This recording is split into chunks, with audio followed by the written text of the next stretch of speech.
અમારી ચેનલને સબસ્ક્રાઇબ અને વિડીયોને લાઇક કરવાનું ભૂલશો નહીં, જેથી અમે આ તમામ કાયદાની માહિતી આપ સુધી પહોંચાડી શકીએ. કલમ 78 પીછો કરવો.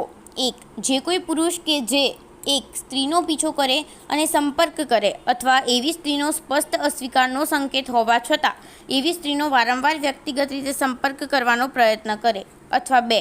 સ્ત્રી દ્વારા ઉપયોગ કરતા ઇન્ટરનેટ, ઈમેલ અથવા અન્ય બીજા ઇલેક્ટ્રોનિક સંચારની દેખરેખ રાખે, તો તે પીછો કરનારો ગુનો કરે છે, પરંતુ એવી જોગવાઈ કરવામાં આવી છે કે આવા પ્રકારનું આચરણ પીછો કરનારનું ગણાશે નહીં જો કોઈ વ્યક્તિ સાબિત કરે કે 1. ગુનો અટકાવવા અથવા તપાસના હેતુસર અને રાજ્ય દ્વારા પીછો કરનાર આરોપી વ્યક્તિને ગુનો અટકાવવાની અને તપાસની જવાબદારી સોંપવામાં આવી હતી, તેથી પીછો કરવામાં આવ્યો હતો, અથવા 2.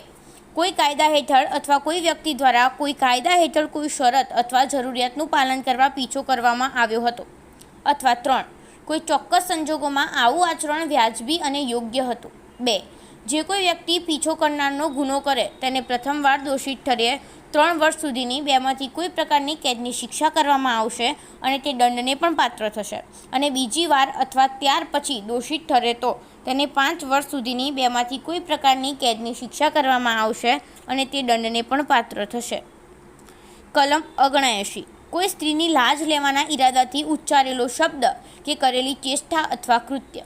જે કોઈ વ્યક્તિ કોઈ સ્ત્રીની લાજ લેવાના ઈરાદાથી તેને સંભાળવા માટે કોઈ શબ્દ ઉચ્ચારે કે કંઈ અવાજ કરે અથવા તેને દેખાડવા માટે કોઈ ચેષ્ટા કરે કે કોઈ વસ્તુ કોઈ પણ સ્વરૂપમાં બતાવે અથવા તે સ્ત્રી એકાંતમાં હોય ત્યાં ઘૂસી જાય, તેને 3 વર્ષની મુદ્દત સુધીની સાદી કેદની શિક્ષા કરવામાં આવશે, તે દંડને પણ પાત્ર થશે.